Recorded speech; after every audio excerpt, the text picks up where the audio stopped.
పోతుందండి. నా టర్న్ ఇస్తే థ్యాంక్ఫుల్. ఓకే అని ఇక్కడ పాయింట్ ఏంటంటే, నిన్న ముఖ్యమంత్రి గారు 4 నియోజకవర్గాలు 4 భార్యలు అని చెప్పి పవన్ కళ్యాణ్ గారిని కామెంట్ చేశారు కదా. ఎలక్షన్ టైంలో అది చేయాల్సిందేనా అండి? ఎలక్షన్స్ కి అటువంటి కామెంట్స్ కి ఏమన్నా సంబంధం ఉందా అండి? పురంధేశ్వరి గారిని ఏ విధంగా వారి క్యారెక్టర్ కూడా అసాసినేట్ చేసే విధంగా ముఖ్యమంత్రి గారు మాట్లాడుతున్నారు. అది ఒక ముఖ్యమంత్రి స్థాయి మనిషికి తగిందేనా? నేను ఇప్పుడు చూడండి, అనేక కేసులు ఈ 5 సంవత్సరాల్లో వైఎస్ఆర్ పార్టీ చేసిన తప్పులు పేపర్లతో సహా రుజువులతో సహా మేము ప్రజల ముందు పెట్టినాం.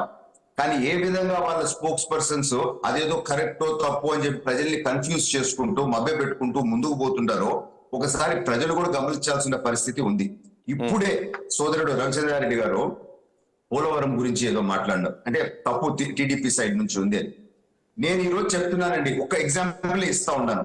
ఏ విధంగా ఇది ఒక క్లాసిక్ ఎగ్జాంపుల్. వైఎస్ఆర్ పార్టీ మనుషుల్ని మభ్య పెడతా ఉన్నారు, ఏ విధంగా వాస్తవాల్ని దాచిపెట్టి తిరిగి ప్రతిపక్షాల మీద తప్పులు చూపిస్తున్నారు అని.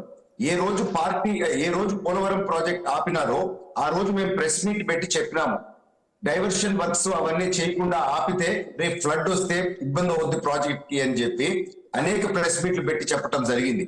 కానీ కేవలం వారం రోజులు నోటీస్ ఇచ్చి మెడకాయ పెట్టి ఆ కాంట్రాక్టర్ ని బయటికి నెట్టేసారు. ఇటువంటి ప్రివేషన్ ఏం చేయకుండా ఒక చిన్న ఇల్లు కట్టుకునే వాళ్ళు కూడా వర్షాకాలంలో సిమెంట్ లోపల పెట్టుకుంటారు.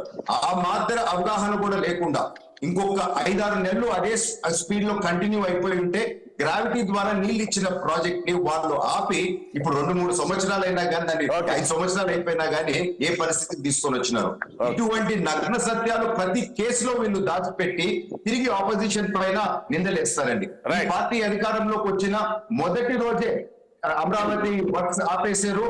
ఇసుక మాత్రము 4 నెలలు బయటికి 1 గ్రాము కూడా బయటకు పోనీయకుండా 40 లక్షల మంది భవన నిర్మాణ కార్మికుల్ని ఇంట్లో కూర్చోబెట్టి పొట్టల పైన కొట్టారు. ఎవరిచ్చినారండి వీళ్ళకి అధికారం ఇక్కడ చేసేదానికి? సో ఈ విధంగా చేసుకుంటా వచ్చినారు. దాదాపు 621 హామీలు ముఖ్యమంత్రి గారు ఇచ్చి మేము రుజువులతో సహా చూపిస్తా ఉన్నాము. ఒక్కొక్క హామీ ఆయన మోసం చేశాడు ప్రజలకి అని చెప్పి సాక్షి పేపర్ కటింగ్ తో సహా చూపిస్తున్నాము. అయినా కానీ మా రవిచంద్రారెడ్డి గారు దాన్ని నమ్మరు. వాళ్ళ సాక్షి పేపర్ వాళ్ళకి సంబంధం లేదంట. అది సాక్షి పేపర్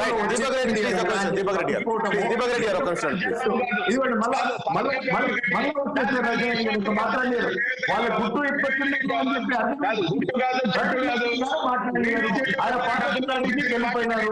సో ఇంకా నన్ను మాట్లాడి అని నాకు తెలుసు, అందుకని నమస్కరించి నేను బ్రేక్ తీసుకుంటారు.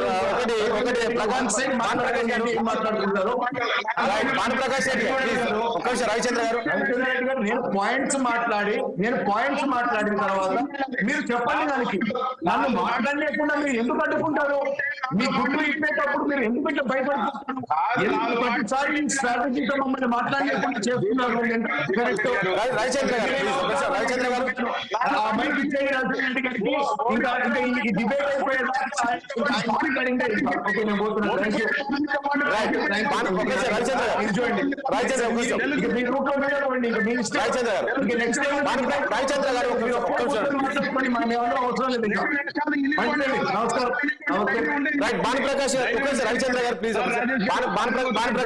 భానుప్రకాష్ గారు పదే